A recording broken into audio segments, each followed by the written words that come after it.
products to see whether there's much there. I just want to thank you for a very wonderful presentation. And before I ask my question, I want to comment on the what differ from what Dr. Sonia here said. You know, with regard to personalized medicine, I think it's a very creative and innovative way of looking at things, and that will open up opportunity to do it right, you know, in the future. Then my question is this, you know, given that the industry is predominantly driven by Wall Street these days, what about driven by Wall Street these days? You know, everything is about money, you know, and there are lots of, I don't know, what's your, the industry's contribution towards development of orphan drugs for neglected diseases, you know, and most of those diseases are in Africa, you know. What are the industry doing about that? Two answers to you, for you. One is that we are we're very committed at Novartis to orphan drugs. If not for anything, from a mechanistic perspective, because we think many times there are genetics that are behind them, which is why they're so orphan, and that you can learn stuff from there that you can then go ahead and apply. And frankly speaking, when you look at CML, that I showed you, is only 4,800 patients a year. I mean, compared to high blood pressure, most companies would have said, no, there's not enough there, and yet we went after it, we got it.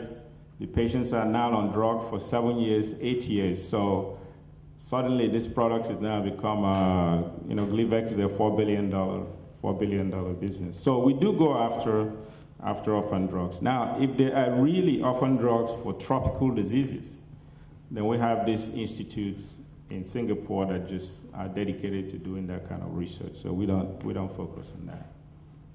Okay.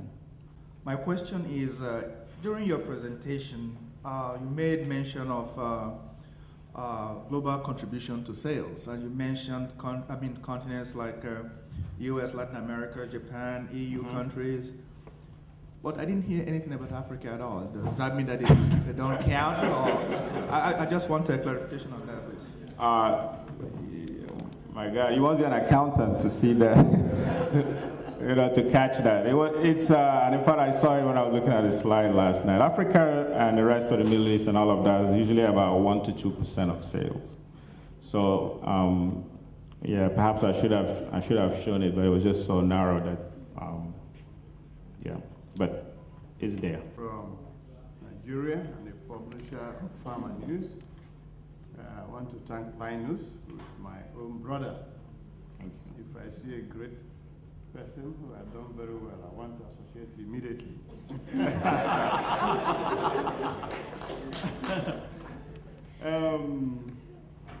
Well, you have given us the situation of the economic, you know, situation of the drug industry. It is declining and may continue to decline.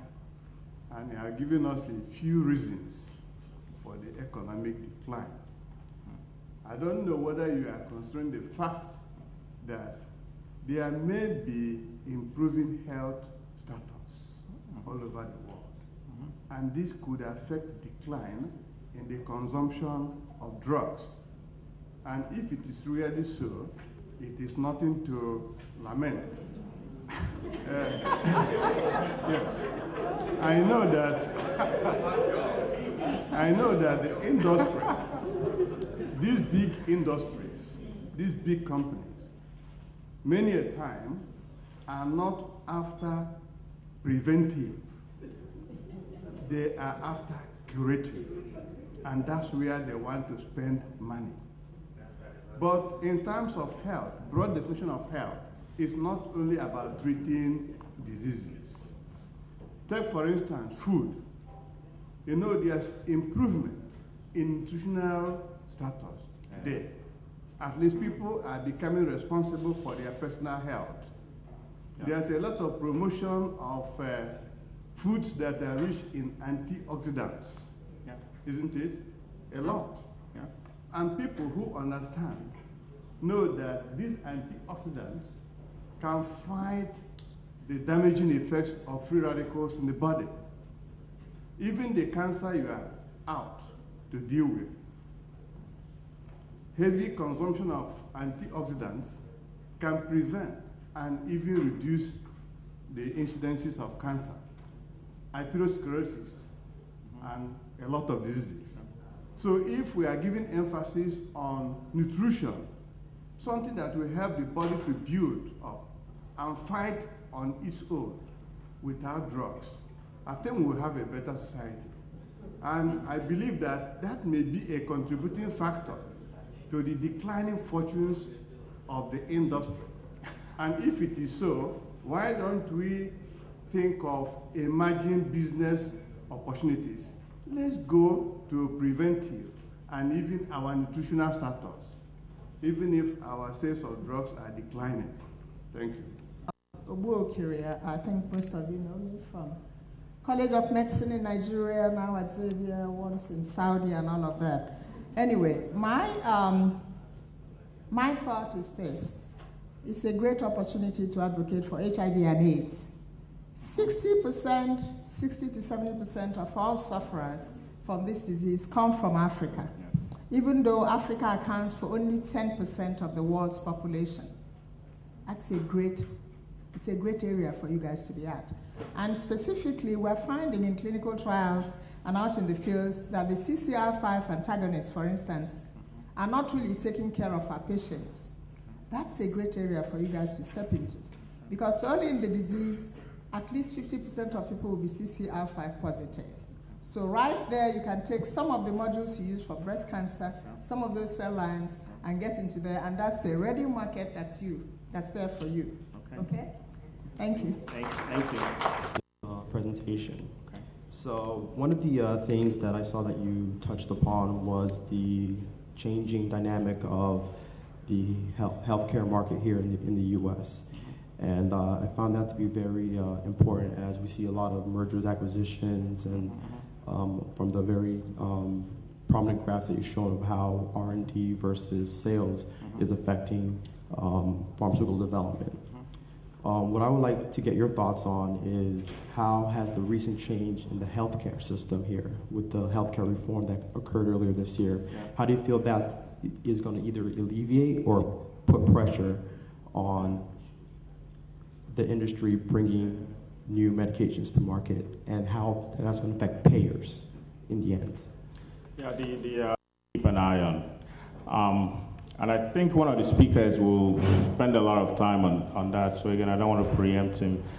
What I would say to you is that the jury is kind of out on it, okay? We expect pressure to come because, again, this is all about cost and cost containment. On the other hand, we also see that a lot of patients who did not used to get coverage will now come into the system and will get some coverage. So the net effect, it's not clear to me what it's going to be. Long term, it's probably going to be pressure to keep costs down. Yeah. Okay. All right. Thanks so much. Or what? All rolled up into one. So when I told you it's going to be a move and a shaker, I don't think I was underestimating it. So, Linus, on behalf of all of us who are so proud to be your new sisters and brothers, or we've always been your sisters and brothers, but we're even more proud to be associated with you. We're proud of all your accomplishments. In fact, I called you one day because one of my colleagues who I met in Lilly just found out I was Nigerian and just said, "Do you know Linus?" I'm like, of course I know Linus. And he had worked at Novartis before he came to Lilly, and he spoke so glowingly of Linus, not just his impeccable leadership, his talent, but also the fact that he took time to mentor this individual. And because of that, I automatically got high grades in this guy's eyes because I was also from Nigeria. So you see, each of us can make a ripple and change the face of Nigeria. So on behalf of all of us, on behalf of all the things that make us so proud of you, we have a little plaque that is to thank you. It says to Outstanding Leadership Award. We are proud of your leadership. Presented to Linus Igwebeze, PhD, MBA, keynote speaker at the NAPPSA 4th Annual Scientific Conference and Exposition, September 16th to 19th, Dallas, Texas, in recognition of all your efforts in advancing the mission and vision of NAPPSA globally.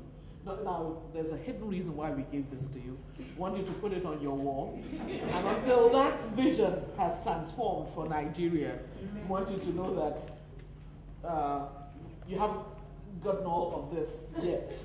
That plaque is to help us to get to where we want to get to. Congratulations.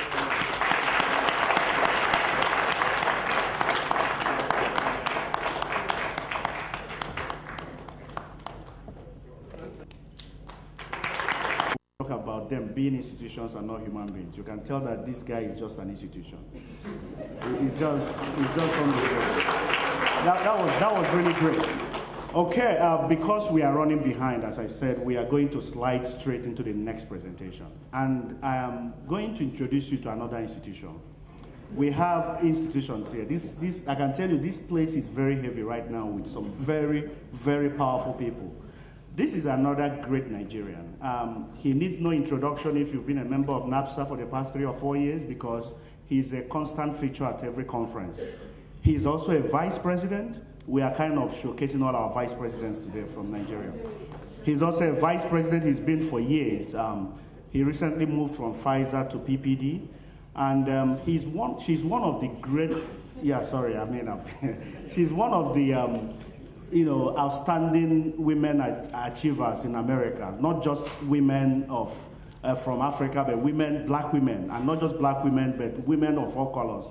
She's been recognized, she's won so many awards, and she's the one that is going to spearhead or run the next session on strategies for the transformation of the Nigerian pharmaceutical sector. I present to you Dr. Henrietta Oku.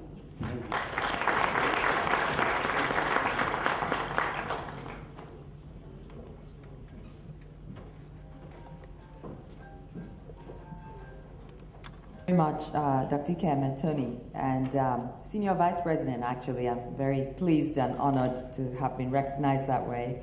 I'd like to also give my remarks to Dr. Gwemez's presentation, which is completely excellent. He has led us through the paradigm shift in the pharmaceutical industry. And I listened very carefully to the questions that we posed following his session. And I think that an area that we probably should really be thinking about are the challenges and the opportunities that this paradigm shift is creating for us in Nigeria. I would capture the entire keynote speech with 3 words: genetics, genomics, generics.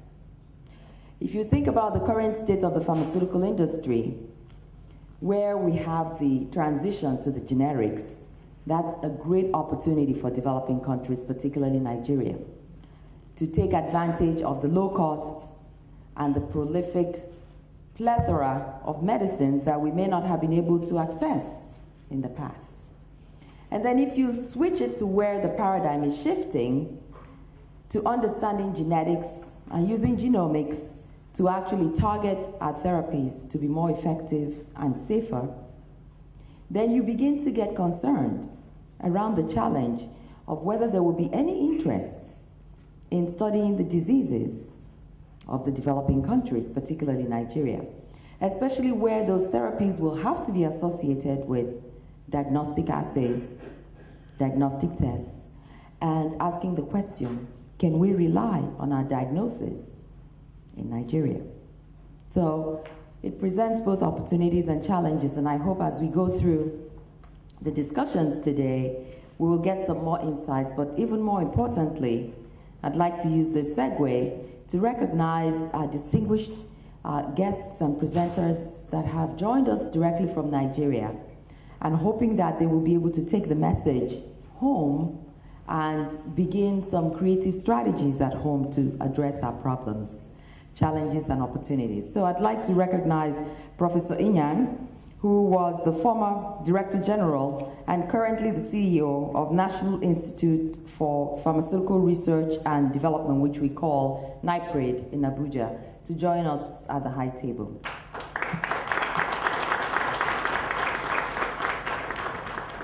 I would also like us to recognize Dr. Madukwe, who has already joined us at the high table, who is a prominent director within NAFDAC in Nigeria.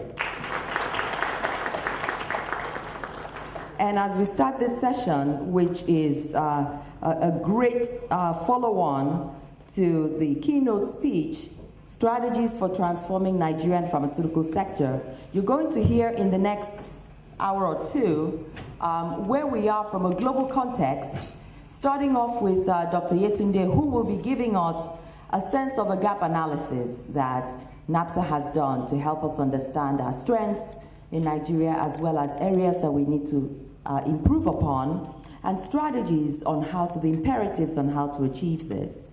Following that, we'll hear the review of global trends, pharmaceutical trends, and that gives us a bedrock to be able to then benchmark the Nigerian pharmaceutical industry update. We will have our Nigerians coming from Nigeria to actually make this presentation around the Nigerian industry. And then finally, we'll be talking about the counterfeit situation in developing countries, and particularly Nigeria, and how to overcome them, and then the regulatory situation and how to make sure that we have the right regulatory imperatives for our pharmaceutical supply in Nigeria. So at this point, I'd like to introduce Dr. Yetunde Taiwo, that will be delivering the first presentation. Thank you.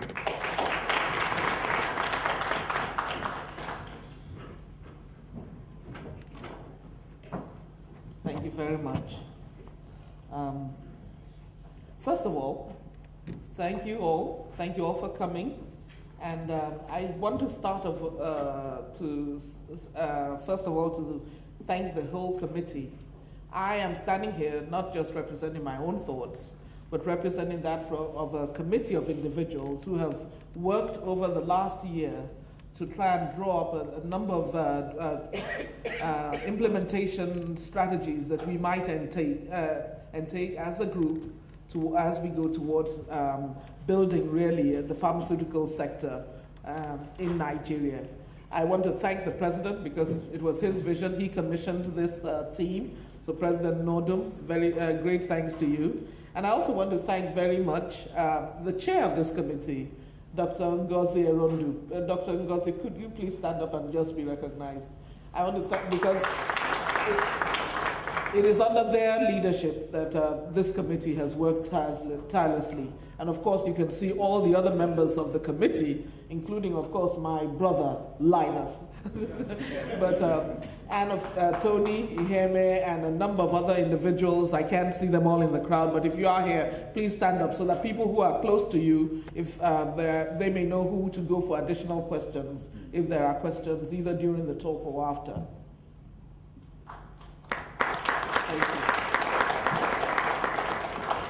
So with that, what we're going to cover today is, first of all, a very brief update of what's the state of Nigeria's pharmaceutical sector. Now, for those who are coming from Nigeria, forgive us. This is our perspective of what the status is, and we know we're a few thousand miles away. You can correct us if we're wrong. We're going to talk about why change is needed. What's the vision? Where do we want to be? What's the change we want to see? How do we get there? Who are the stakeholders? And what are the benefits if we get there? And what are the next steps and roles and responsibilities for getting us there? So first of all, as we looked at the Nigerian pharmaceutical sector, we realized, or at least our assessment, and again, it's jaded from being 1,000 miles away, is that our citizens have very poor access to healthcare and healthcare in general, pharmacotherapeutics in specifics. Even when they can afford them, it's not always sure they get the right medication. And many times they can't even get the right medication. It's unforgivable that many of us have relatives who had, one of our committee members even talked very passionately about his father who was in terminal cancer and couldn't even get access to morphine or any pain-relieving drugs. Just an example. We have overarching gaps in our infrastructure. I mean, trying to fix the pharmaceutical sector is kind of like the last straw on the camel's back. We have very little, infrastructure that doesn't guarantee electricity, water, and those pieces are key. We have infrastructure gaps. We have a compromised educational system. We talk about with pride about many of us who were trained in Nigeria and going back to our old laboratories and really almost being appalled at the state of despair that many of these are in. So we have a lot of students now who are graduating with a lot of theoretical knowledge, but very little practical knowledge to take advantage of some of the emerging market business that big pharma and many institutions in the world has to offer. We have limited regulatory guidelines. We know they are developing and they're coming up. And thanks, we've worked with NAFDAC over the last year in a clinical in a workshop, really trying to see how we can improve that together. We have limited enforcement of intellectual property. And as Linus pointed out well, patents and the exclusivity of patents is really the trademark by which pharma trades. And where they don't believe that those patents will be enforced, it is very difficult to convince a big pharma organization to invest a lot of money in novel therapies where they don't believe that that investment will be able to reap rewards. We have underdeveloped manufacturing capabilities. We are proud that we have begun to spring some manufacturing sites internally, but it's also amazing that many of the pharmaceutical manufacturing sites now are being run by Indian companies coming in to relocate into Nigeria, seeing that as a big place of a big profit center. And we have limited incentives to support long-term investment. There are many, either as individuals or as companies, who would look to Nigeria as a place to invest, but because of our lack of continuity of policies that change ad hoc or overnight, and because these are investments that are long-term in reaping the rewards, it's hard to do business or make long-term investments in an environment that is that unstable. And we could go on and on about the list, and we did spend quite some time, but we also were very clear as a committee that our goal wasn't to put a whole exhaustive laundry list of what is wrong, but our goal was really to put a list of what we can do, how we can work together to make things better. Never at a time has Nigeria experienced a time like this, where everything is shaping up to give us the opportunities to grow and to become a distinct player in this arena. You've heard all the changes that are happening on the global world market, and never has there been an opportunity for a nation that has this rich talent source, rich source of patients, rich places of where you could do clinical trials if a number of these issues were resolved. So the time is now, and the time to work is now. So why do we want change? Well, quite frankly, having no change is just unacceptable. All of us, whether we live here or go back and forth, worry about healthcare status in Nigeria. And even if we live here, many of us still have loved ones and relatives that live there. And we worry because even if they have a simple typhoid fever or malaria, that whether they will get the right drugs to treat them. And we lose many loved ones simply because of that lack of infrastructure. So that not changing is simply unacceptable. Continue to watch while the world takes over and overtakes us and outpaces us is not acceptable.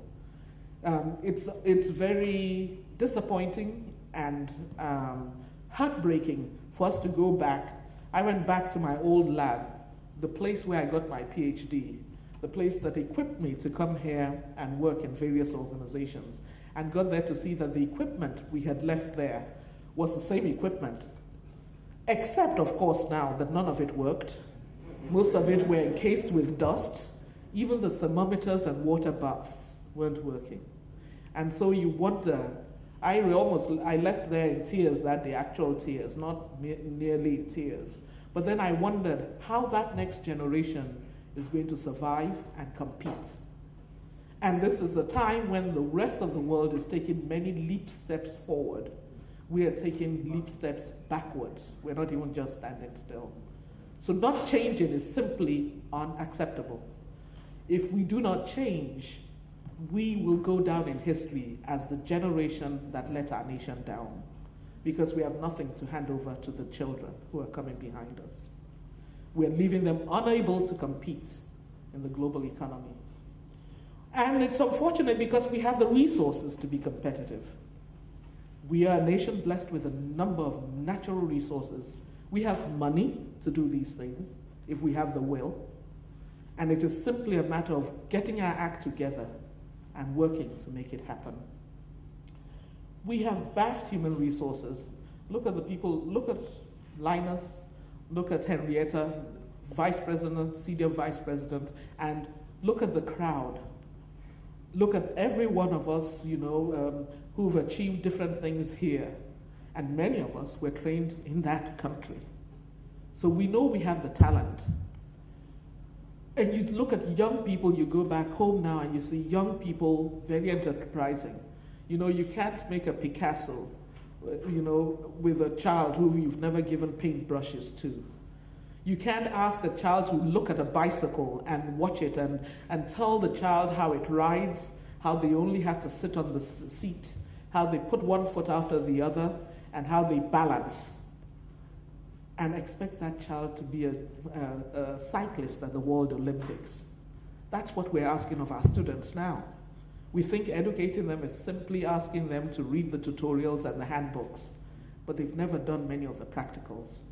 And they come in here a little disadvantaged and have to work extra hard. We have bright students, thank God for that. And that talent carries them a long way. But what of the others who never get a chance to leave? What are we giving them? So we have great resources that need to be tapped. And the last one is that globalization of R&D. The world is going out to all these countries, to emerging markets. Actually, my role, I work in Lilly, in the Global External R&D Organization. My sole responsibility is to focus on opportunities in the emerging markets. So many times I'm traveling to China, to India, to South Korea, looking for R&D opportunities, partnership opportunities, whether it's commercialized drugs or new targets. And over the last 10 years, we started off in working in companies that were no bigger than a little garage, but they had a little DNA sequencer, they had a few key equipment, and they had a bright talent pool that was willing to work. We have the same in Nigeria, but I can't even take my company to Nigeria. We can't go there and find electricity. We can't find water. Without standardized even that, how do you do an experiment that you can guarantee from day to day that is consistent? We have the talent and we must change. So this is our opportunity. And what we'll be sharing with you today may seem to many that it's so gross and so large. But if we don't fix it now, we lose our opportunity. We'll share a few case examples of countries that have done it. If you look on the left-hand side of this slide, you'll see GDPs of a few sample countries in 1960, the year Nigeria got independence, 50 years ago. You'll see certainly USA continues to be a world power, and certainly Nigeria isn't anywhere near USA. Look at the growth between 1960 and I think this graph goes to 2009. And look at some of the countries there that have grown remarkably. Now, you may not be able to see it well, but the 1960 numbers are shown in the blue. But I want you to pay close attention to one country, South Korea. In 1960, our GDP was 4 billion. Theirs was 4 billion. I want you to see where they are now in 2009 and where we are in Nigeria. They're over quadruple who we are. They've become so developed now that IMS has said we need to take this country out of the underdeveloped countries, and because they are different. And we'll talk about a few challenges and a few strategies that they took. Linus also mentioned the emerging markets, but you know, Goldman Sachs took an interview, took a research around a number of these developing countries, and they named 11 countries. They're called the N11, the ones who are targeted, who have the resources, human and natural, and the ability to grow and become world leaders over the next 50 years. Well, guess what? Nigeria is one of those. But that didn't come just there. We're just going to get there because we're on that list. There were specific things that we had to do if we wanted to take advantage of our natural and human resources to get there. They even showed a map of when we might be able to start outpacing some of these developed countries. And yes, it's a little longer than some of the other countries, but you know what? A few years have gone by now. We've not made any of those changes. So the likelihood that we're going to really be able to do this will be, the probability will be very low, and if we do, unless we wake up now and start to work. So what are some of those things? We're projected to be the 12th largest economy by 2050 if we do the things that it takes to grow. And we've seen that even in the healthcare sector especially, that the emerging markets will outgrow developing markets. If we take advantage of all those things that we said, we have places that could do clinical research in such a way that would be an attraction to pharmaceuticals, big pharma, if they didn't have to worry about the armed robbers that would meet them, or they didn't have to worry that the records that were being taken at the research centers were of high quality, that there was always electricity, that they were done under under all the regulatory properties, that what was supposed to be stored at 4 degrees was at 4 degrees all the time, not thrown in an ice bucket because NEPA was out for 3 days. Those simple things will keep us from being a player if we don't fix it. Nobody will place a clinical trial there. So what is our vision? What is our vision? And it is an aggressive vision.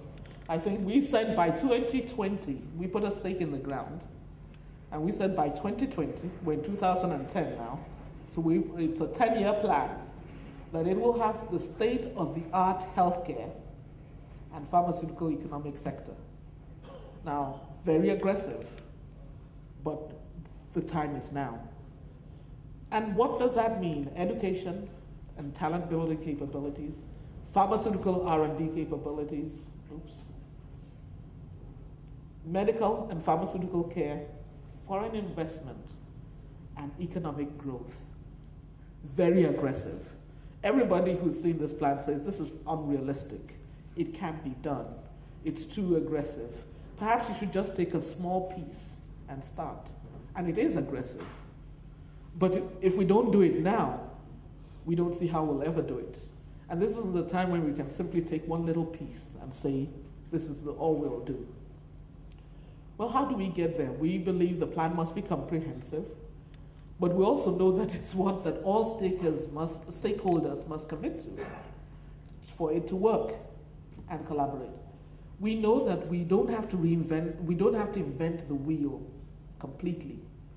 We have a few learnings from other nations who have done it over 10 years, who have transformed their sector. We can learn a few things from it. We know that we have the ability to leapfrog. We've done it in other sectors before. 10 years ago or 20 years ago, when most of us came here to speak to any of our family members, they would have to go to NITEL, line up, pay for 3 minutes, and we'd be here waiting for that wonderful day in 6 months that we could talk to people. Well, then we all thought, okay, every home should have a telephone, but the wiring was going to be a challenge. But we leapfrog now. Now everybody, even has a cell phone. We can leapfrog. There are some pieces that we've missed, but there are some pieces that are basic. We will not be able to leapfrog over not having electricity or water. We must fix those things. And we will be persistent. We will face obstacles on the way. We're going to face challenges. It's going to be a tough road. It's going to call for sacrifice. It's going to call for sacrifice from you and me. Believe me, India and China didn't get to where they were simply because the world thought, oh, it's time for India to grow.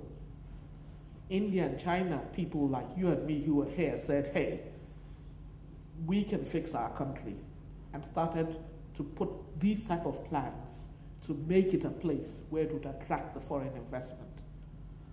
It's not brain surgery. And even if it is brain surgery, we have some of the world's greatest neurosurgeons in our midst anyway. So what did South Korea do as an example? South Korea made some very deliberate and communications, and see how with each of those investments in phases, how their GDP continued to grow. Look at their income per capita now. Look at another country that in the same region of the world, Philippines, so it's not just us who have made these commitments. And look at within that time and now, how their GDP curves separated significantly. If we continue to spend all our money on the Saturday parties, the Ashwebis, our houses in London and Switzerland, where our money is going, and New York and Miami, and personal investments that help individual families but don't help the nation, will be worse, because our curve isn't just going to be like the Philippines, just each inching up. Our curve will be going down. So they made very many, they put some very strategic commitments. In fact, right now they have decided that, they started off with all this shipbuilding. When they started their business, they started with making wings. Then they went into little shipbuilding, automotive industry, and then liquid crystal displays, and started becoming, the great places for all these flat screens and so on. And they realized that the greatest rewards for investment comes from the knowledge economy. So they're putting money into everything that it creates to create knowledge. And they've picked a couple of sectors. Biotechnology is one, because they realize that where there's knowledge, where there's breakthrough, that people will come and invest. When we have new breakthroughs for cancer, people will come and look for that. When we have breakthroughs for different diseases, let's not continue to handicap ourselves and say, oh, nobody's studying malaria. Why don't we study malaria? And why only study malaria? That's the other thing.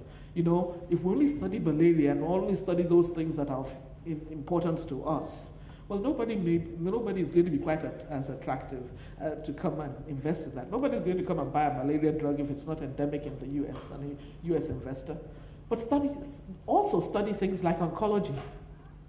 Oncology is everywhere. If we have a breakthrough in Nigeria in oncology, it won't care what color our naira is. They'll be there. We have got to invest. But what they also do, they set up centers of excellence, set up incentives. They created zones and said, we're going to put major analytical equipment here. We know the individual company may not be able to afford it. We're going to invest in a place of training. We're going to bring the brightest minds and let them work, let them do research, let them create some of those opportunities. And we're going to put, and fund it. And then they said to companies that come in, we're going to give you tax incentives. In fact, for the first 3 or 4 years, we'll help pay the salaries of any of your South Korean employees. My company benefits from things like that. Why were they doing that? They said, the first year we'll pay decisions as best as our ideas are. We'll not get there on ourselves. We're an organization. It's not like we have the money, but we must bring together all the government stakeholders. The president himself has got to be involved, because this is calling for huge programs that cut across a number of ministries and institutions and organizations. And of course, when we get there, we will all get the pride of getting there. Not only the national pride, but also it is a way that will also transform our healthcare and economic sector. And in the process, we'll also get highly skilled, highly paid R&D scientists who can contribute to the breakthroughs of the next generation, as well as, it creates jobs of highly talented people. So what's the plan? We drew up a roadmap. It's really pretty comprehensive, and it may seem like, are we going to have to do all of this? In fact, this isn't all of it. This is simply a sketch. Because we know if you look at the plan, it's going to take all those stakeholders listed on the left, and we're going to have to make very sweeping changes in areas of policy and legislation, in areas of infrastructure, in areas of education and R&D. And what we then tried to do was to break this down into things that we could take, if over the next few years, if we're looking at this as a 10-year plan, steps that we could take in each of those sectors, one by one, to build on and to get there. You will see that it's not meant to be a comprehensive plan because this is meant to be done in conjunction with the stakeholders. And we have put in place places where for each of these we will annotate them with much more detailed plans. You'll see A, B, and C as examples in that first box, talking about some of the legislative plans, where those can then be added on as very detailed executional plans that will be added by all who are working together on this. I know the time is going short, so I will just run through very quickly what are some of those plans. We know, first of all, we need all the stakeholders to align. We need to develop the plans, and then we need to establish and execute them. And these will flow in a variety of processes. For the policy and legislation, we've talked about, the type of legislation that will need to be put in place. All the key sectors that will be affected, IP, taxation, investment structures, and not only developing and executing them, but also maintaining them, and until we get to a place where we really have state-of-the-art regulatory pieces. And you can do the, if you look, I think you'll be getting some of the handouts. You can see that in each of these areas, we have sort of drawn up a potential roadmap that could take us there. So also in the infrastructure area, where we have to start with even just equipping some R&D labs, maybe pick one or two national labs that are working with all the equipment and get people to be there and to be active and replicate those as we go on. And with education, talking about really equipping our different labs, having exchange programs, the whole role of reciprocity that we talked about extensively yesterday. These are all parts, and you'll see the detailed piece. The idea here wasn't to walk you through every single piece of that plan. It is relatively comprehensive, but it isn't all of it, because it is going to take more than us working together to make it happen. And we also are mindful that many aspects of these are already in place, at least in some form or structure in Nigeria. We may not be as close to it. And rather than presume it, we simply want to create a framework where we can bring this all together comprehensively to help us achieve our goal. So we also have a process tracker where we can begin to track what we're doing, how well we're doing it, and how far we are to our goal. Ultimately, you will say, what are the next steps?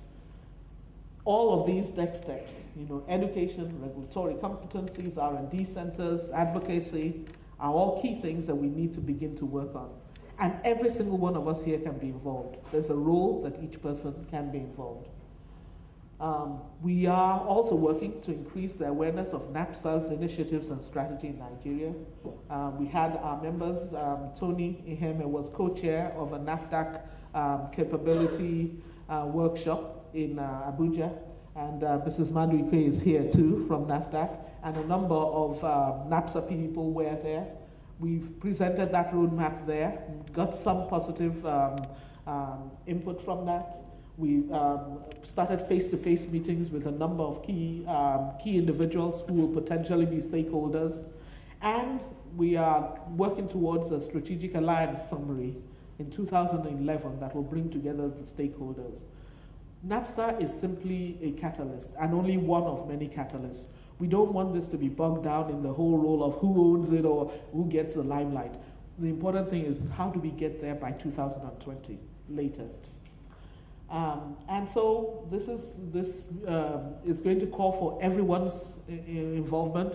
When we come each year, when that sticker I wrote, that is at the bottom where we'll be tracking our progress, We want to track the progress not only of NAPPSA as an organization, but of all the individuals who make up NAPPSA, because you are NAPPSA. Perhaps it's a research collaboration you have with a university over there, or perhaps you've sent some equipment that would help equip a place, or perhaps a book. So rather than the question that usually comes up, what has NAPPSA done? I'd like to see us talk about, here's what we have done as individuals or as an organization. And so when to make it more personal, it is you, me, we have a stake in making this happen. And ultimately, I'll just ask the question, if not now, when? And if not us, who? This is our time, and when we build, they will come. Thank you very much.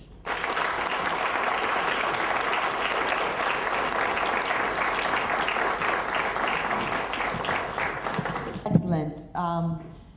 I would like to ask that we hold our questions, if you don't mind. This is a session, and get through the session presentations, and then we will have a panel discussion. So please write down your notes and your questions and comments. We have notepads for everybody around the tables so that you don't forget, and who you want to direct your questions to, so that at the end of the session we can have a panel discussion. Now, I'd like to, again, thank Dr. Yetunde for setting the ground stage for us, and with the gap analysis and identifying our strategic steps. And would like to now introduce the next speaker, who will be speaking to us about global trends in the pharmaceutical world, Dr. Oluwole, who is President and Chief Medical Officer for Customized Therapeutics in Altadena, California. I can't believe I've never Altadena, California. So please welcome Dr. Oluwole with me. Thank you very much. And thank you very much to all of you for coming to this wonderful, wonderful event. I should congratulate the organizers of NAPPSA for what they have accomplished in 3 years. I mean, I'm very impressed with the progress that has been made, and with the quality of the presentation so far. I mean, it's been at as high a quality as I have seen in many, many places. My talk is, as has been described, have a global view of the changes taking place in the global pharmaceutical market. I'm very lucky that the plenary speaker, Dr. Igwe Mezie, has given a substantial portion of my talk. So, and no, I'm really happy because he showed some really beautiful slides. And I hope you kept all of it in your memory, because I just chose to ignore many of the graphs and bar charts that would accompany the presentation. So if you keep in your mind the bar charts and graphs that he showed, all I will be doing is just describing what you already saw. And it will give me a chance to actually talk more about really why we're here, and which is to expand on the type of presentation that Dr. Taiwo just finished giving. And after all, that's really what NAPPSA is all about. What can we do to enhance or develop or make changes in Nigeria so that Nigeria can be an important emerging country? It's not even an emerging country yet. If you've listened to the two of the previous speakers. Now, I'll just go over the early slides very quickly. Can I have the next one, please? Or can I control it from here? Yes. Okay, good. There are many factors influencing pharma trends, and most of it has been mentioned. And there's a redefinition of key markets. There's a redefinition of therapeutic products. There are corporate moves in response to the changes that are taking place. There are changes in operational business models. There are emerging market opportunities. And so what's the place of the African market in all these trends? And what's the role of NAPPSA in the ongoing trends? Those are the things I wish to discuss. There are external and internal pressures that have affected performance of the pharmaceutical, of big pharma. And I have summarized most of it here, and you've heard details of them this morning. There's a rapidly evolving scientific and clinical innovation. And I'll give some examples from oncology. I'm an oncologist by training and profession and practice. So a lot of my examples will come from oncology. There's a proliferation of targeted therapeutics. I'll give examples with regards to what we in our company are doing. It's a small contribution, very small outfit, but we believe very strongly in it. Dr. Gomez said that personalized medicine is coming. I would like to say it is here. We deal with it every day in oncology. If you see an oncology patient,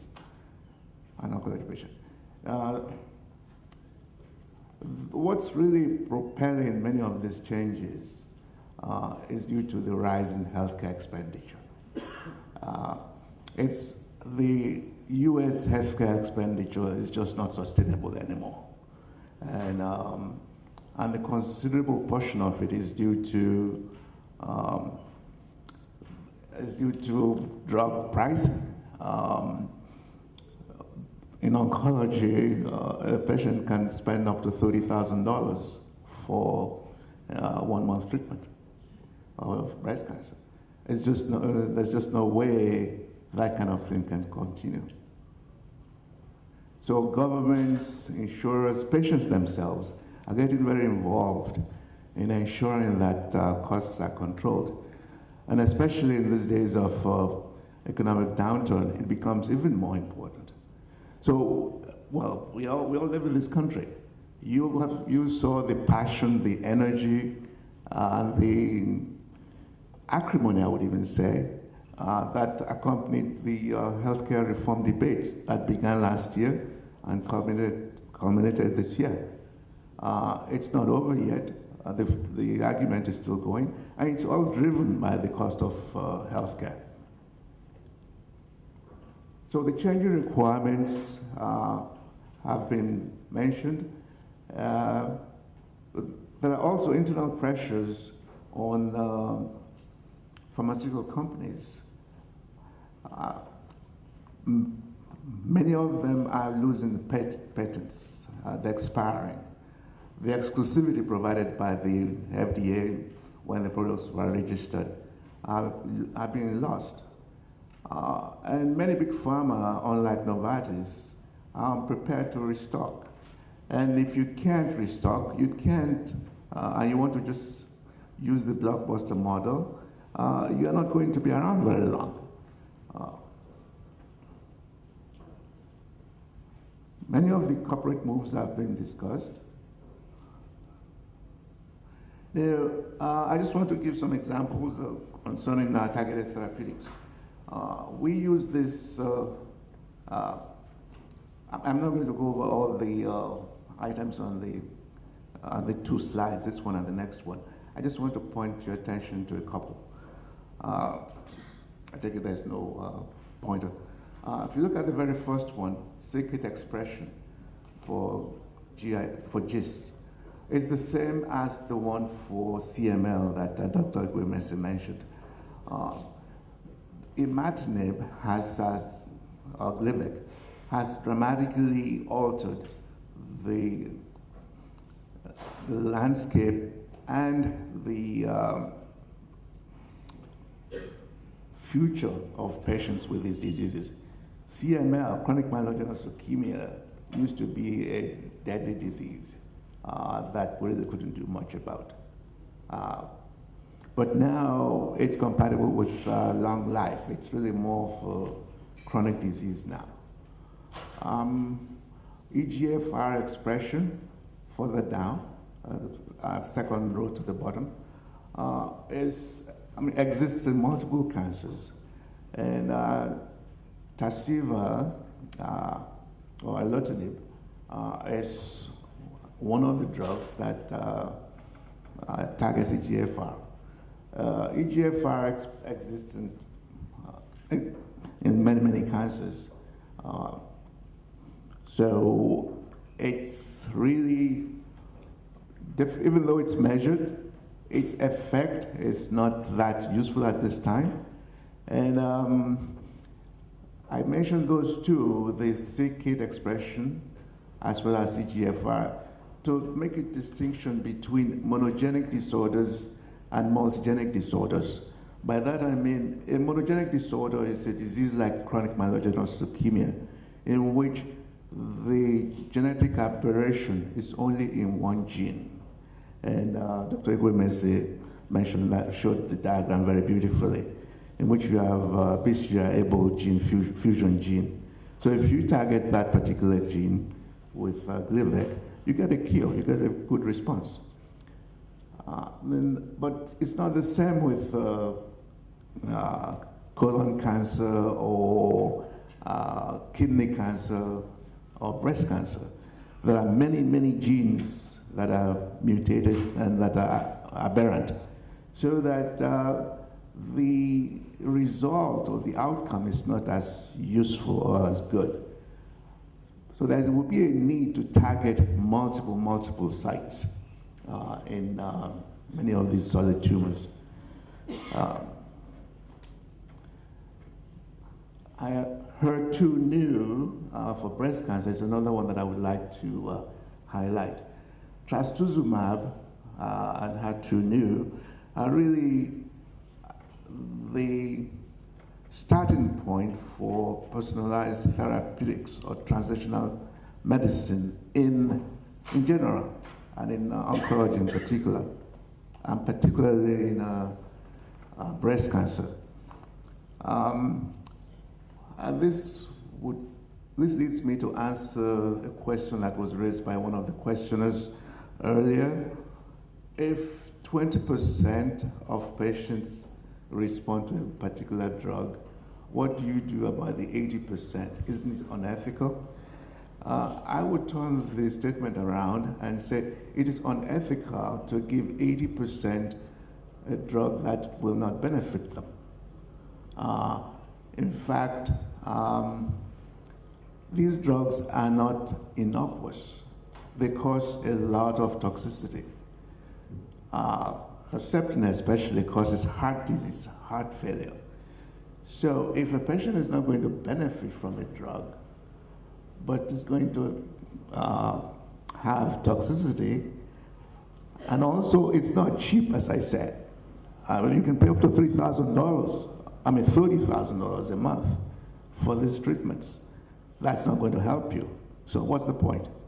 So this is really the driving force why the regulatory system is pushing pharmaceutical companies to create a companion diagnostics, it's called. That is, you have a drug like trastuzumab, then find the population that has the mutation or the gene abnormality that you can tailor that treatment to.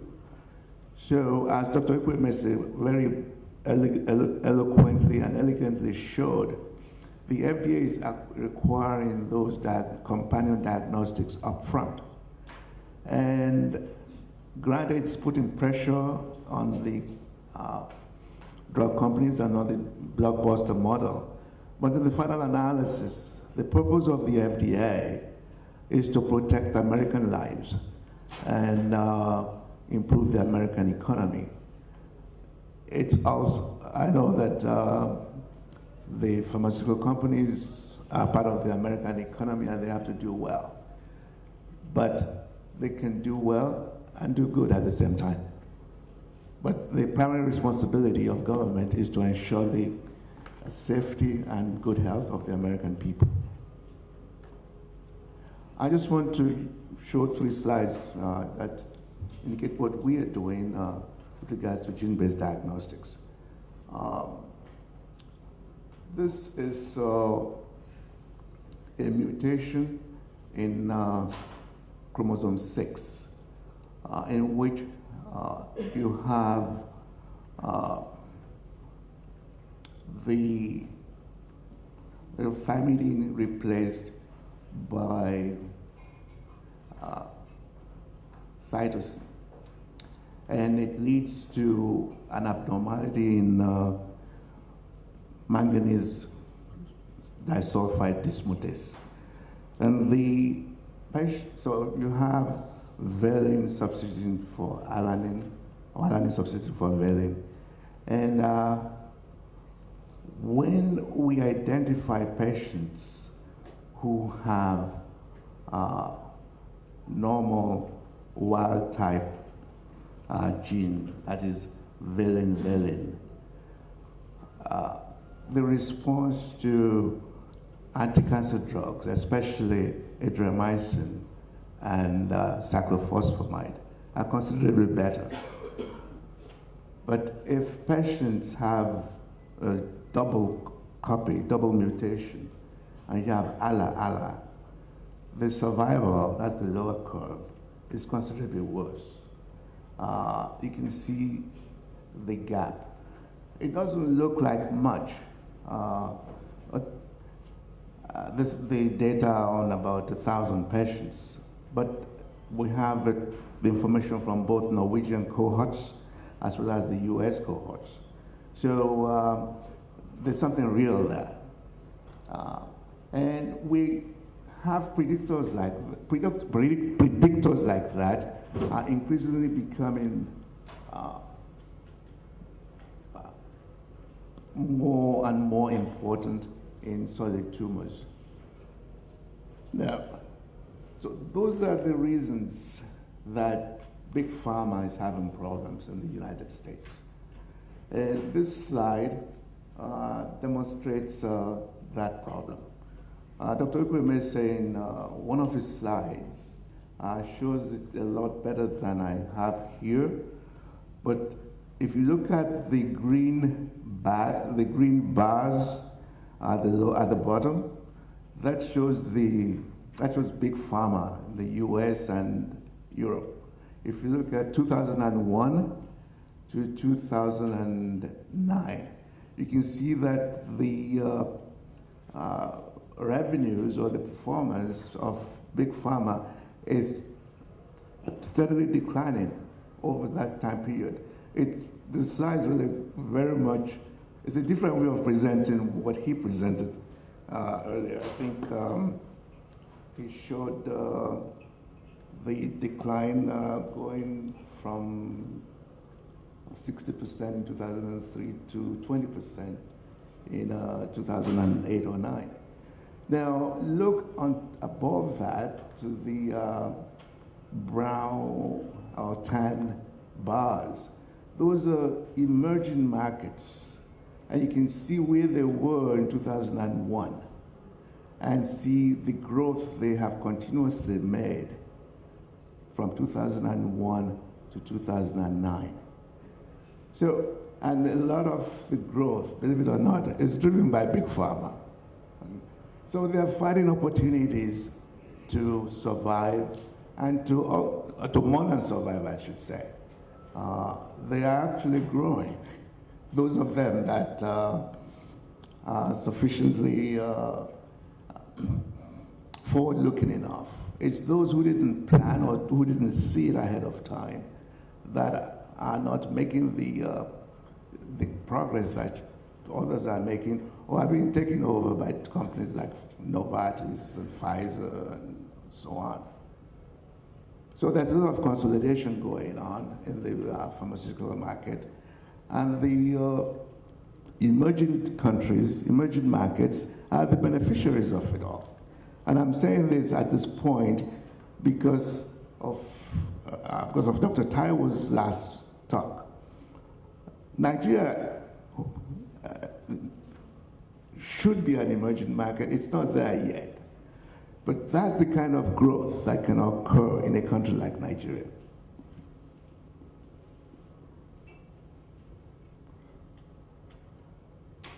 Now, I'm not going to talk about all the emerging markets. I'll just talk about the key ones. India and China are the two key markets. And both are similar in some aspects and are different in many, many other aspects. They're more different than they are similar. But they have two paradigms for growth and development that if we in Nigeria can actually copy aspects of both, we don't need to reinvent the wheel.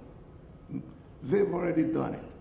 And I'll just quickly run through the features of Indian growth model and the Chinese growth model, and with Nigeria in mind. India has had a robust internal pharmaceutical market for many, many years. India has been a pioneer in developing generic medicine for many years. And they were able to do so because they were not part of WTO, and they were not restrained. And that's a terrible thing for me to be saying in front of all the people that work for Big Pharma here. They were not restrained by patents, just by government policy. So, it allowed them to grow, and they grew phenomenally, internally. In 2005, with a lot of pressure from US, Europe, and so on, India caved in and began to respect company patents. But by then, a lot of patents were already expiring anyway. So India then was able to open its market, or was actually flooded by Big Pharma. In the meantime, so a lot of direct foreign investment was coming into India. And it was furthermore boosting Indian aspect of pharmaceutical development, which is generics. India now controls 8% of the world pharmaceutical market. They are the second largest developer of generics, second to Israel. Generics constitute 70% of pharmaceutical revenue in this country. So only 30% of the revenue comes from innovative drugs. Because over time, as patents expire and as exclusivity expires, the generics become very important, and the government has been pushing generics. I mean, I remember just up to 5 years ago, a few years ago, patients were refusing to buy generics because they just felt it was inferior to innovative drugs, because that was what the pharmaceutical companies were advertising. But most people now take generics. I mean, it's just done routinely. And that's just in a space of 5 years. So countries like India and Israel are going to do well in this market, in the US market and European market. The US companies are beginning to make generics of their own medicines, or versions that should be generic, but they give it a new name and still make it an innovative drug. I'll give an example. I used to be an FDA employee, and I was really shocked when a company that was making tamoxifen, which is an anti-cancer drug, came with a submission of another drug that does the same thing.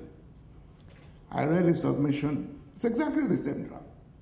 They just gave it another name. It's called Arimidex. What's going on here?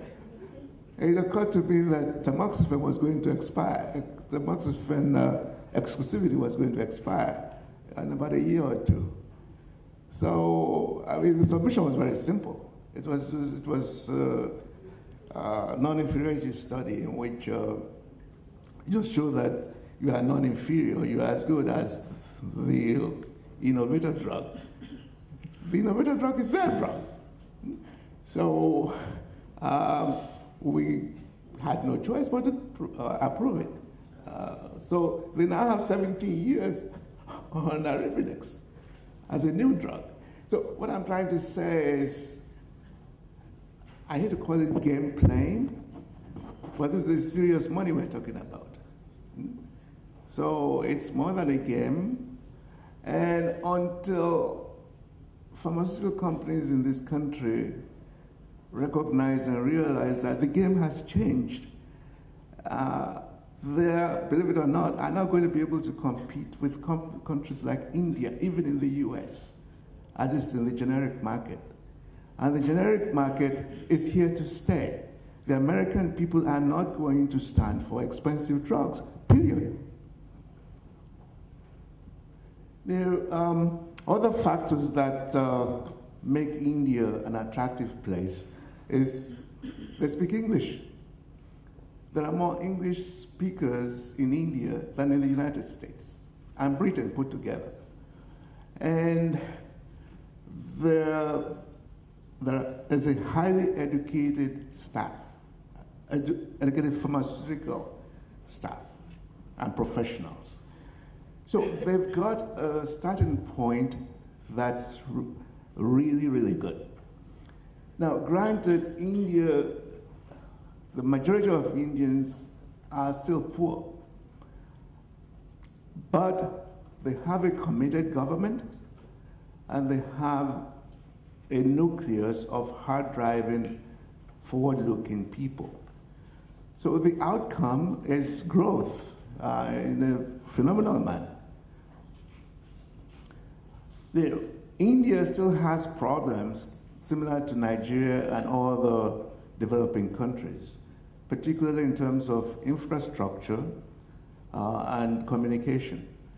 There are no roads, there are not enough roads to lead into the places where many people live. And they still have power problem well, not as bad as in Nigeria, but it's bad too. Now, but they are attending to it, and as a result of that, they are having success in attracting foreign investment. Now, this is more of what I was saying in terms of the emerging market growing in revenue. Now, let me just talk about the other giant, China. China has a different format from India. China, of course, is also a behemoth in terms of populations, 1.2 billion people. Now, Chinese don't speak English for the most part, so it's not been easy to penetrate language-wise. But the Chinese government is very investment-friendly. And it's not just in pharmaceuticals, it's in all areas of economic development. So they have essentially opened up their country to foreign direct investment in a whole variety of ways because they want to rapidly grow their country as expeditiously as possible. They're able to do that because they are centrally controlled institutions, centrally controlled nation. The Chinese government controls what happens in the country. There are cons to it, but there's a lot of pro to it. And we're seeing it in the growth of China's economic activity, not just in the pharmaceutical area, but all over. China is not yet a player in the pharmaceutical world outside of China, but it is increasingly so. And that's really what this next slide is. China is beginning to be an exporter of pharmaceutical services and products. And Nigeria is actually showing up on the Chinese radar. Another area of pharmaceutical interest that China has that India doesn't exhibit is the desire for R&D. A lot of R&D takes place in China. They encourage it. They partner with American companies that want to set up R&Ds in China. And as a result, a lot of innovative drugs are going to be coming from China in the next few years. Big Pharma is, as I showed earlier, is making a lot of gains in emerging markets. I'll just show a couple of companies. Amgen is second from the top.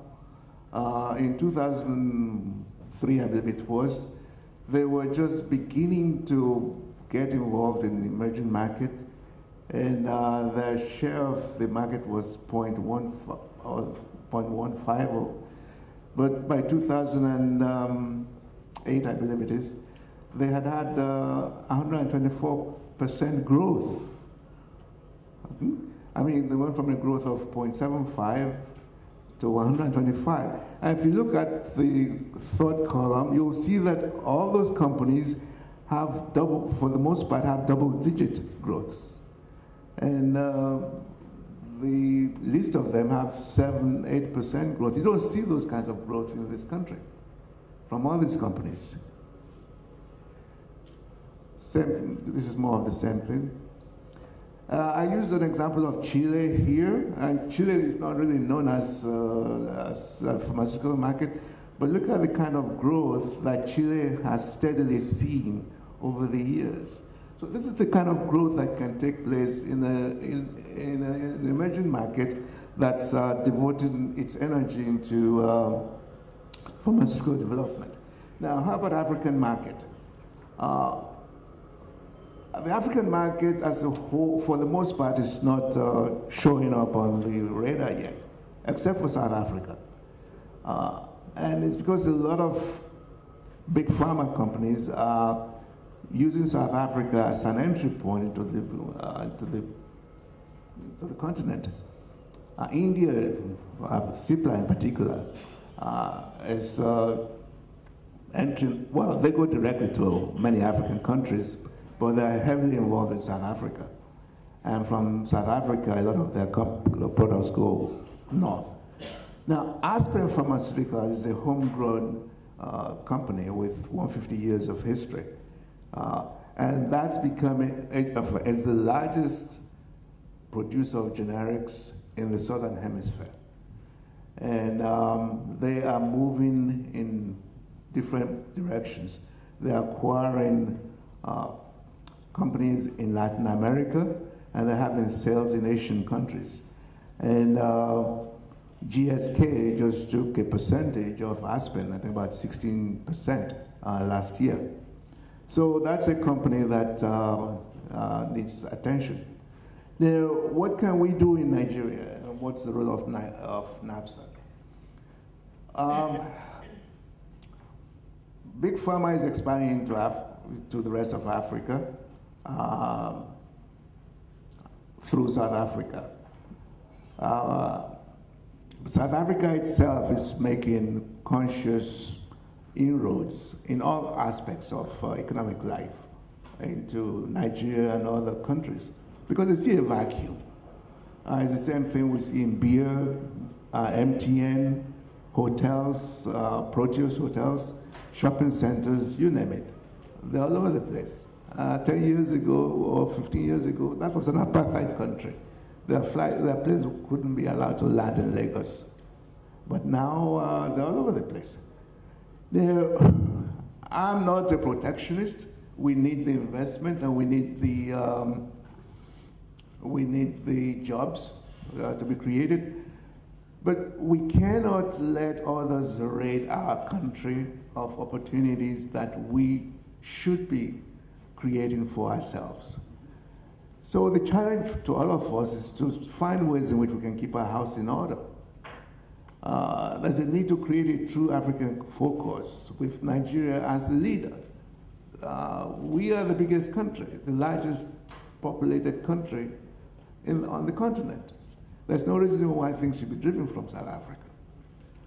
And as everybody has been saying, it's as if we had we all got together and decided we would say the same thing. How do we do it?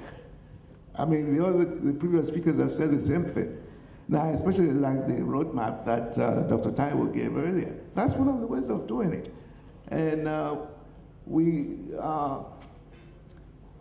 need to address some of the fundamental problems that are disincentives to these kinds of things being achieved. We all know about corruption, we all know about infrastructure problems, so I'm not going to dwell on them. We all know about the fake drug problems. I commend NAFDAC and NDLEA, the Drug Enforcement Authority, for what they're doing.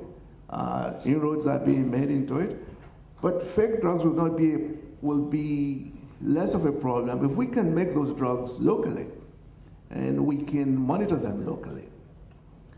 Because all these fake drugs come from outside the country. The health sector, the pharmaceutical sector, has been neglected for many years. Okay, yeah. And it was really during Yar'Adwa's years that, believe it or not, we were beginning to see some change. Dr. Ekwemese gave 3.6% as the percentage of the budget that was channeled into healthcare. Yar'Adwa actually increased it to 7%. I don't know what it is in the latest budget, but I believe President Jonathan is keeping it at that level. And finally, I just want to say that there's no magical way for Nigeria to do it. It has to do it like all the other countries did it, grow organically. You give incentives to make people want to come to invest there. You have to invest in healthcare because it's a win-win situation. You improve the health of the people and you provide employment and create the products, the pharmaceutical products that the people need. And then you can also export it. There are pharmaceutical companies in Nigeria, 13 are listed on the stock market, but one of 4 of them really appear competitive, and I've listed them there. So now, and this is my obvious, definitely last slide, the huge opportunities exist for generics and biosimilars. So if anyone is going to push for rapid growth in Nigeria, generics, what I would suggest that are pushed. The opportunities exist for niche markets, for what would be considered rare diseases in the US. Those are not rare diseases in Nigeria.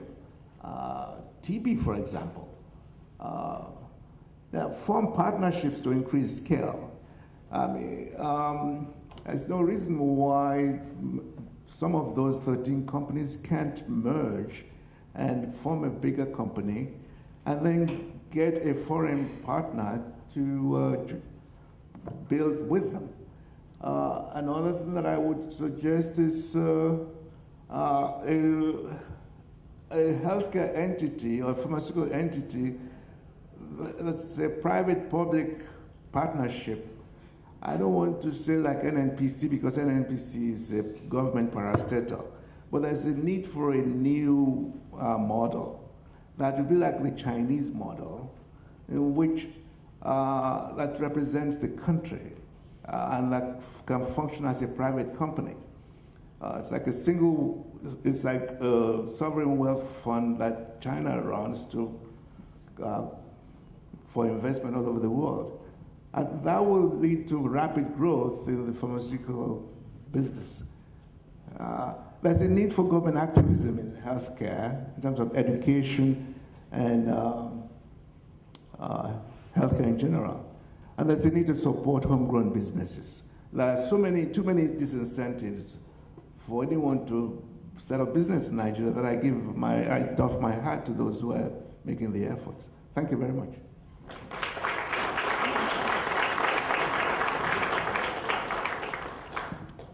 Thank you very much, Dr. Oluwole, for that insightful and informative talk. We really appreciate it. I think we're going to be able to catch up on time a little bit because the next speaker, I understand, is not here. The Nigerian sector piece. Tony? All right. And I'd also like to take this opportunity to recognize and welcome Professor Elijah Sokumbo, the PCN chairman from Nigeria. Would you please join us at the high table? Did I say it right? The high table, I'd like to introduce the next speaker for our session. And this is Dr. Patrick Lokule. He's a director for Drug Quality and Information, U.S. Pharmacopoeia, here in Maryland, USA. And he will be speaking to us around strengthening developing countries to detect counterfeit and substandard medicines. Dr. Lokule, please welcome to the podium.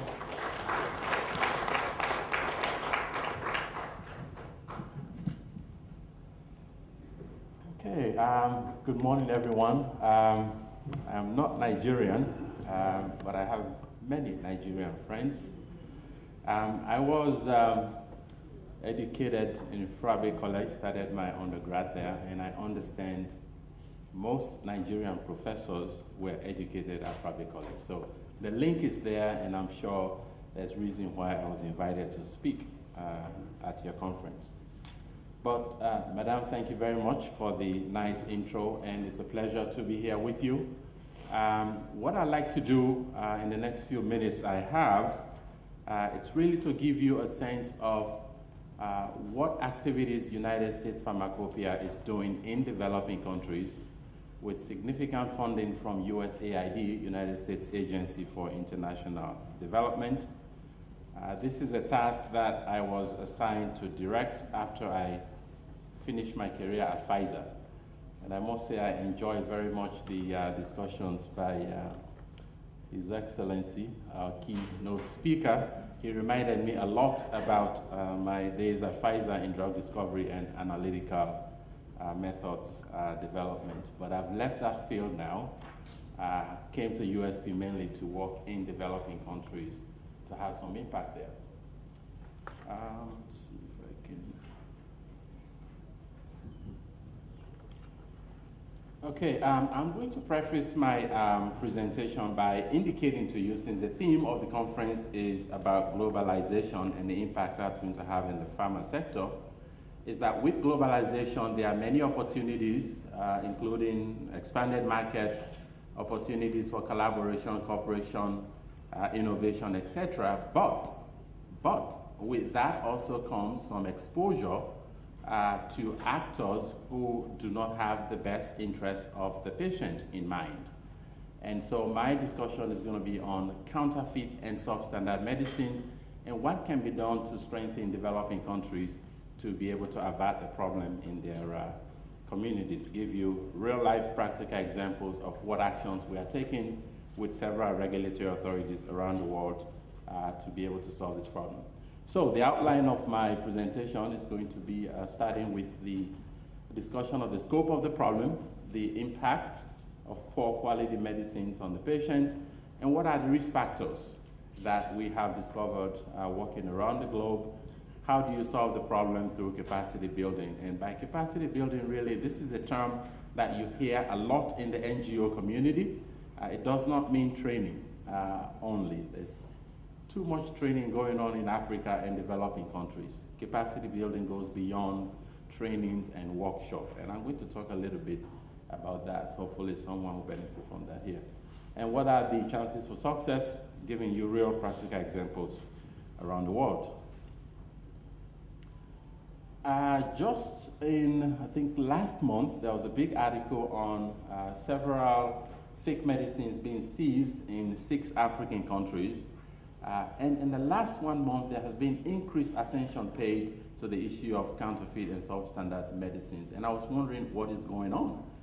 Clearly, this is a very good progress, because the more attention paid to this, the more you think that policies and regulatory actions are going to be taken to address this problem. All right, so let's talk a little bit about history and what had happened to our people in the past several years regarding fake and substandard medicines. In the US, and I'll start with diethylene glycol, this is DEG, which is the antifreeze in your car. Now, DEG is sweet. Bad actors have used DEG to replace glycerin, which is a really acceptable pharmaceutical ingredient that is used in syrups to sweeten pharmaceutical products, particularly for children. Bad folks have replaced glycerin with diethylene glycol because DEG is 10 times cheaper than glycerin. And so in Nigeria, as you see, and other countries, children had died from this particular activity. So in the US, about 120 people died in 1938 from DEG contamination. Nigeria in 1990, 109 children. And sadly, again, in 2008, in Nigeria, 42 from the same problem.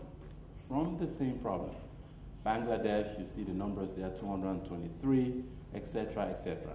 Now, the issue is not just with counterfeits, the issue also is with substandard medicines. And I'm not going to try to define those two here, because I'm here really speaking as a representative of USP, and I don't think USP wants to comment on that, because WHO currently is discussing the difference between what constitutes a counterfeit medicine and what does not constitute a counterfeit. But I'll just tell you that the debate is mainly around the issue of intellectual properties.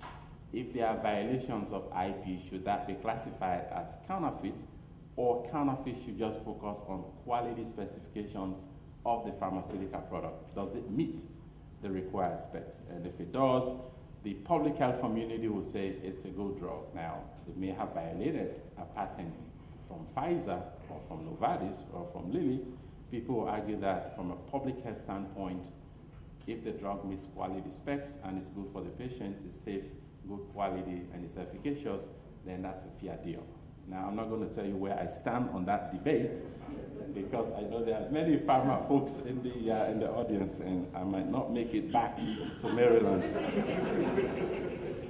So I'm going to leave it there. There are many generics. Okay, just for your chemistry, the difference between diethylene glycol and glycerin structurally are given. You can see that they're very similar. And if the regulators do not have the capacity to be able to distinguish the two in any good analytical test, they might miss the diethylene glycol that is present in the product. And clearly, the counterfeiters are smart. They understand that there are gaps in analytical tests that can pick up adulterants that are bad from the good ingredients. And DEG is one of those. It's very difficult to distinguish from glycerin. But now USP had come up with a test to do the difference. USP, by the way, I forgot to mention, most of you might know, sets the quality standards for all pharmaceuticals sold in the United States, and they work closely with the FDA to implement those standards in new products. Okay, so let me talk about what USP, through USAID funding, is doing in developing countries to address the issue of counterfeit and substandard. I'm going to start by highlighting a study that we just completed in 10 African countries. where we sampled several anti-malarials that were used in the public-private sector and also the informal sector. You might know the informal sector proliferates in these countries, you know, where you have people that are not licensed to sell products, but they are selling them. So all those products were sampled, and the results are as follows. Well, this is artemisinin combination therapy, which, as you know, is now the mainstay for the treatment of malaria in malaria endemic countries. Artemisinin degrades readily to the hydrolysis product. Oops, go back. Artemisinin has an ester bond. In chemistry, we know that ester bonds undergo hydrolysis, and they'll give you the product on the right-hand side. This drug, I just had a comment that if drugs are made locally, would address the issue of counterfeit. I would agree with that partially, because local industries have also been found to proliferate this problem as well. So I'm not going to state that if we all go local production, the problem is going to be solved. But here's the data on the quality of ACTs that we had reported. In Madagascar, I'm just going to give you 3 countries here. Nigeria is also included. World Health has not published that data yet, so I will not talk about Nigeria, but they did tell me that it's in the range of these numbers that you see here. For Madagascar, 30% of the anti-malarials that were sampled in Madagascar were either counterfeit or substandard. In Uganda, number is 26%, and Senegal, almost 1 in 2, almost half. 44% of all anti-malarials that were sampled were found to be either substandard or they were found to be counterfeit. Now, when you look at trends like this, you start to wonder how these medicines will make it into countries and how they're able to reach the patient without it being stopped. I'll talk about some steps we are taking to address this. This is breaking it down by the sectors. So you have the public sector, the private sector, like the pharmacies. I recognize there are many pharmacists in the audience, and also the informal sector. Now, if you look for SPs, which is sulfadoxine pyrimethamine, data is to your left there. Majority of the problems were encountered in the informal sector. You also have the same problems in the public sector. For example, for ACTs, this was most surprising because you think that the public sector will have proper procurement policies in place, they'll follow all the recommended procedures, and so really poor quality products should not make it. This is not what we found. In the public sector, we did find poor quality medications, anti-malarials, ACTs and SPs in these countries. Now, why is this a problem? I will just remind you that this is problematic for 3 main reasons. There are health impact, financial impact, and systems impact. I will not go into the health impact because you all know, obviously, if you take a medicine that is not doing what it's supposed to do, it will either kill or, at worst, it does not solve the problem and you might die from the disease. But the systems impact is the possibility of development of resistance to some of the microbes that these drugs are meant to cure. And this really has a very serious long-term implications, the development of antimicrobial resistance from poor quality or substandard medicines. I will remind you that if you look at the old anti-malaria medicines that were used, the chloroquine and SPs, resistance to these have already been established around the world globally. This started in Southeast Asia and migrated to Africa. And also resistance strains started in Latin America and migrated to Africa. The same trend has now been seen for the ACTs, the artemisinin combination therapies, where on the Thai-Cambodia border, resistance to ACT has already been established. And the fear is if this gets through, again, if it follows the old trend of migration from Southeast Asia to Africa, this comes to Africa where there's a huge burden from malaria, this is going to be problematic for Africa. So there are several efforts led by the World Health to try and prevent migration of these resistant strains to ACT migrating to Africa. This is for chloroquine. Resistance to chloroquine started again, Southeast Asia, Latin America, and came to Africa. For some reason, Thailand and Cambodia seems to breed these very, very rapidly, and they always end up, with globalization now, you can imagine that the speed of that is even more problematic. This is just some other, quinine, mefloquine in Thailand. You see loss in efficacy over time from 1975 down to 1994, significant loss of efficacy for those. Now, what makes a product substandard? Now, there is the general notion that substandard medicines are either they don't have the correct ingredient or they have some adulteration going on. But I'm going to go beyond that to say a product is substandard for these reasons. One, if it's made from inferior raw materials, they come with related compounds or impurities that are toxic, and some of these are even genotoxic. Big Pharma, it's really going down now, looking at genotoxic impurities at very low levels, down to 0.1%, etc. They may have inferior inactive ingredients, which will lead to poor bioavailability. So the product may have the active, but when you take it in, it does not release at the rate that would help the patient. Unstable formulations, you put them on the shelves, particularly in hot climates, they degrade in a matter of few months, and people think that it's still a good drug because it's still pink or it's still white, etc., when in fact it's not, or made under poor, good manufacturing practices. Problem with that is you might have contamination or cross-contamination from other products used on the same machine to make those products. And of course, poor process control as well, where you might have inconsistent products. The trick that manufacturers are playing with regulators is during the time of filing, they will present the best product. So NAFDAC, for example, might register an excellent product from a company in India or China. Once that product is registered, because they know that the burden is huge on the regulators to test every subsequent batch, regulators don't do that. So what manufacturers will do is then start sending the poor quality or inferior products to that country, because once it's registered, the game is over. The regulator would now sit and say, okay, this product is registered, they give it a check, and so it's allowed. There are things that regulators can do to catch those type of tricks, and I'll talk about that in a minute. So why is counterfeiting profitable? Profitable because the chemistry they use is poor. It's not like an innovative company like Novartis or Abbott or Pfizer or Lilly, etc. They use very cheap chemistry. Of course, either put no active, just put starch in it, and you're not going to tell if this thing has any ingredient or not, or they put the wrong active. So an HIV drug is expensive, put Tylenol or acetaminophen in there, and the patient will not know, and they'll get away with it. And sometimes they are very tricky also. So for malaria, we all know the symptoms are high fever.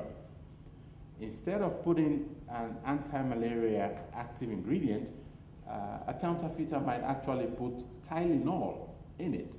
And you know the Tylenol is going to bring down the fever. It just will not kill the parasite. And so it's a cycle the patient will continue taking Tylenol to bring the fever, but the malaria lives on. And this is problematic.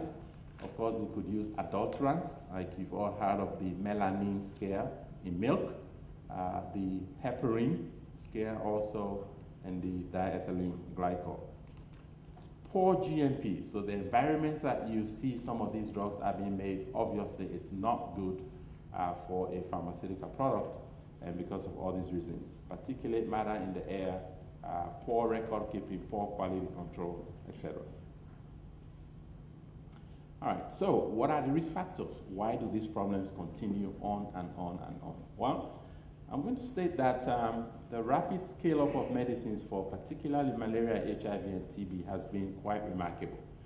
Through Global Fund, Clinton Foundation, Gates Foundation, a lot of medicines in these categories are actually being provided now to developing countries. The problem is the pharmaceutical management systems are not in place to control proper distribution and storage of this product. And so most of them end up sitting at warehouses, high temperatures, instead of being provided to the patient. So It's not just about providing commodities, it's about building systems so countries can handle the logistics for distribution of those commodities.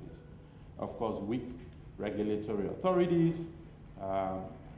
Poverty is always mentioned. Obviously, if you don't have money, then you can easily fall a prey to a counterfeiter because they come at you with a very low price. But I'm going to say that that's not all. The problem really also is illiteracy and being ill-informed. Because if the patient understands that just because the drug is cheap does not make it a good drug, or it's not going to be beneficial to them, they'll be weary whenever they see low-priced products. High tariffs. I see this in my own native country of Sierra Leone, where the tariffs for pharmaceutical products are so high. And I addressed this to the ministers the last time I visited, and also the president, that this is not good policy. Increasing the prices on these products, all you're going to do is increase the likelihood of people using back doors to bring the products into the country. And particularly for Sierra Leone, the neighboring countries, Liberia and Guinea, they have very low tariffs. So what people are doing, legitimate traders, shipping goods into Liberia and Guinea, and then bringing them on truck across the boundaries where they are bribing customs folks to get into the country. So when you increase tariffs, you're just stifling legitimate trade, because then people are going to use backdoors to bring the products in. Gaps in quality control methods. This is affecting even developed countries. The heparin scare that people heard about, where several folks died in the US, was because the Chinese used an adulterant which is oversulfated chondroitin sulfate. Heparin itself is chondroitin sulfate. They use an isomer, or a related compound of heparin, that they know the USP method cannot distinguish the two. So you do chromatography or you do spectroscopy, and really you don't have the capability, the selectivity to be able to distinguish those two. So they passed as heparin. USP had just updated their USP standards to now distinguish between oversulfated chondroitin sulfate and heparin. So that's no longer the case. And I'm also going to go further and say quality control does not really assure that this product has all the proper quality in place, for the following reason. In quality control, you're really looking at specific characteristics of the product that you expect could cause problem for this product. If that product has contamination, say from bacteria or other things, those are not part of the QC procedures, and so they will be missed. That's why the GMP environment where these products are produced is very important, for this help to ensure that this product is not contaminated and that the QC test looking at specific items is going to be adequate for assuring the quality of that product. This is melamine. The test, the reason why this got through was because with milk, the nutritional value of milk is determined by the protein content, okay? The nitrogen content of that food. So what the folks did was to put this as adulterant, which has lots of nitrogen, and the analytical test used is the gel dye procedure, which converts nitrogen to ammonia. So any nitrogen containing substance could easily pass as a protein or proteinous material, when in fact it's not. So as long as these guys know good chemistry, they can fix the analytical procedures, and they can be able to pass things that are not really the legitimate product. So melamine, now there's good tests looking specifically for melamine, because this had come to light as a problem. Before that, you could easily pass milk, which has high nitrogen, as being good protein and not this. All right, so that's all the problem, but this is not all doom and gloom. There are ways that regulators can actually do. There are things they can do to help prevent these things from happening. The first one, having proper legislation, regulation, and institutional building efforts. Without legislation, you really cannot, the regulatory authorities cannot act properly. I'll cite you to a country of Liberia, for example, where I had traveled recently, and USAID had given us the mission to establish a quality control laboratory in Liberia. On the first assignment, I told the ambassador in the US, USA person that you cannot really talk about quality control when you don't have a legal basis that you're going to enforce. Liberia did not have any law. There was no pharmaceutical law. And so what the wholesalers who were bringing back product were challenging the pharmacists in the country to say, or the Ministry of Health, I challenge you that I cannot bring this product. What do you have as the basis to determine or to tell me what constitutes a good pharmaceutical product from what doesn't? The law was not there, and so they were actually putting their thumb in the face of the authorities to say, you have no law, you can't really enforce. So we abandoned the idea of the lab and developed a legislation for Liberia, which I'm pleased to tell you just moments ago, it was passed into law, and Liberia now have a pharmaceutical law, and with that we can go forward. Licensing of facilities, this is the only way you can know who is who. If people are not licensed, then an agency like NAPPSA cannot know where to go when there are problems. And of course, your local manufacturers should be implementing good GMP procedures. Okay, so we want to go from this model, excuse me. We want to go from this model where you have this lady who's multitasking. She's the business owner, she diagnoses the disease, she does the prescription, and then she dispenses for you, all in one. So this is called one-stop shopping. You come to this model where you have real pharmacists whose function is to dispense. The doctors and the healthcare providers will diagnose, they prescribe, and all they do is dispense the drug.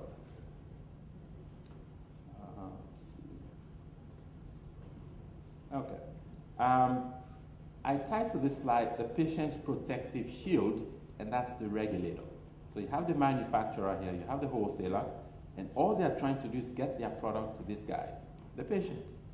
Without proper regulatory apparatus in place, what you're going to have is ready flow of materials to the patient that may not meet their needs. So this highlights the significant role that a regulatory institution plays in countries. And we have now seen that countries with strong regulatory authorities, you find few counterfeit and substandard medicines in those environments. And I'm also happy to have noted from several, thank you, sir, from several presentations by NAPPSA, through Dora Akunyeli's era, now to Paul Ohi, there has been significant improvement in the statistics that we see about medicines quality coming from Nigeria. Post-market surveillance. I did say that there are ways that the regulators can actually catch bad actors from sending poor quality batches after their product is registered. And they do this through post-market surveillance.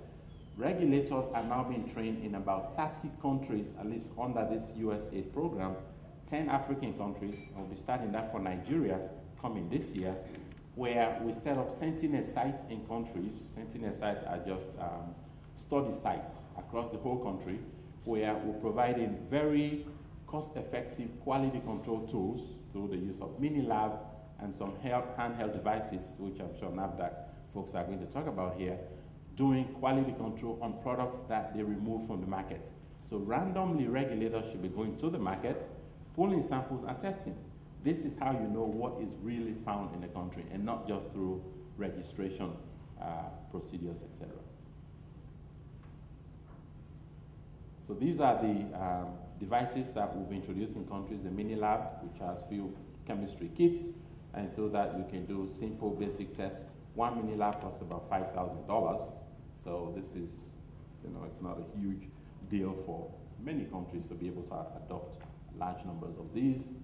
These are the tests that go on there, visual inspection, disintegration tests, color reactions, TLC, to do assay, etc. And then we're talking about the demand side. So let's talk a little bit about the demand side. The regulator can do all they want if the patient does not take steps to protect themselves. That could also be problematic. So we are conducting several campaigns, educating the patient where not to buy products, etc., because there are no guarantees they're going to have things. Success, I already mentioned Liberia's Act. I'll move on to Ghana. These are the Sentinel sites we set up in Ghana, 5 sites. And 6 months after those sites were established, we identified counterfeit Coartem. So Coartem is made by Novartis, and it looks like that. Counterfeit Coartem was found 6 months after these sites were established. These Coartem did not have any active ingredient.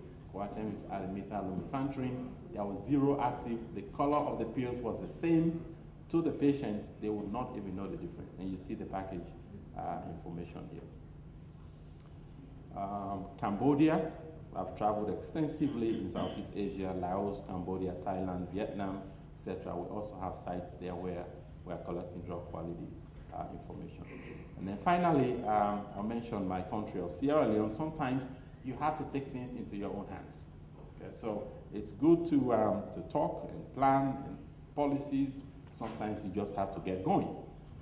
The incidence of toothpaste with diethylene glycol in the US, they had banned Chinese toothpaste from coming to US because most of them had diethylene glycol.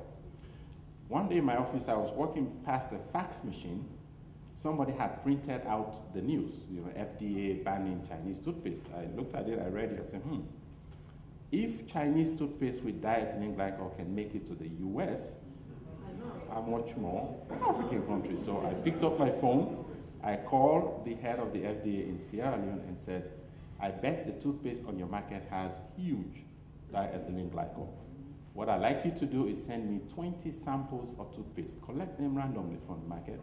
You're not going to pay for testing of these. Send them to the US. We will test these products so that I will know what the problem is. They shipped those toothpaste, and 10 brands out of 20 had 10 times the level of diethylene glycol that the US ones found. Obviously, they made a big noise about it. They withdrew the particular toothpaste from the market, and that was it. But I'm sure that was a small net. What about the other countries? If these things happen in Sierra Leone, I'm sure they're happening as well.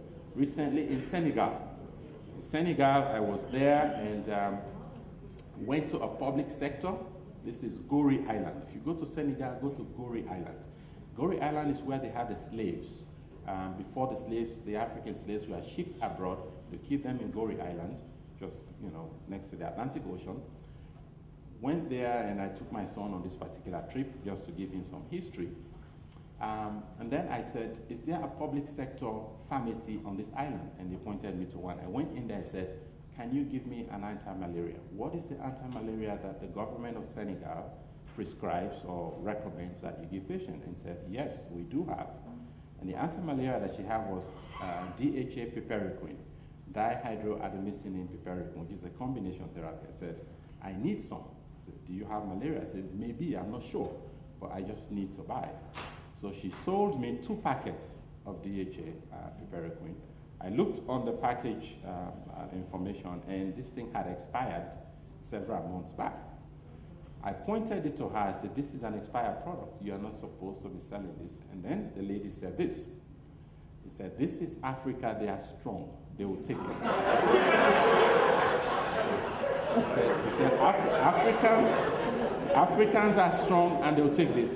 We give products that are 6 months past the expiration date. Is acceptable. And I said, this is not acceptable. I went back, I called the US Embassy, contacted the ambassador and said, I need to speak with the Minister of Health of Senegal. The Minister of Health was not there, but head of the malaria control program was. So he was summoned to the embassy. We met there. I produced the packet. I said, this is what your folks are giving to the people of Senegal for malaria. The guy was very, very embarrassed. He promised that he was going to take prompt action. After I returned, 1 week later, they had fired several people. I was not in favor of that. I said, perhaps there should be one. He said, no, this is too much. We can't warn, we have to fire. And they've made some changes to how this was happening. So this is just to say that you are Nigerian. Sometimes you travel to your country. You are all great professionals, achievers, but sometimes we need to act. You cannot wait for the government machine to move. Anything you can do at your own level individual level, small group level, start to do this gradually, and that's going to ultimately help. I'll finish in these terms that recently I contacted the head of the QC lab in Nigeria, the NAFDAC lab, as the head of the lab there, and found they were using Sigma Aldrich standards, which they have very difficult to come by to test medicines. And so I made a promise to her that any reference materials you need in the USP, I will make sure it's donated to your lab so that this is not a hindrance to you conducting proper tests for medicines coming. And the first consignment left last week to the QC lab.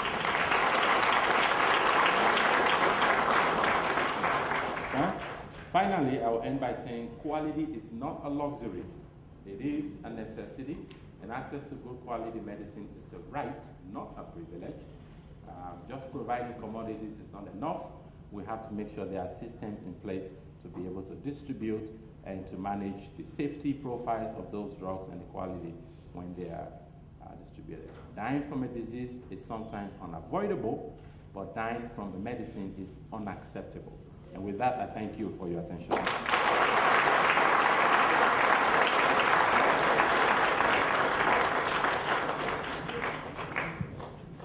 Well, that was simply excellent from Dr. Lokule, and very interesting, very insightful, and continues to point to some of the things that we can do in our country, Nigeria, to begin to address some of our challenges.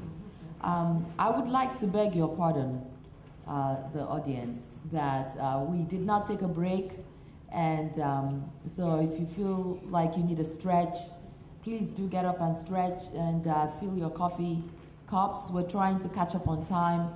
She's a director at NAFDAC, a strong advocate for paradigm shifts and changes, co-sponsored the very renowned meeting last year on drug development and what to do to improve on NAFDAC's strategies. And she's going to be speaking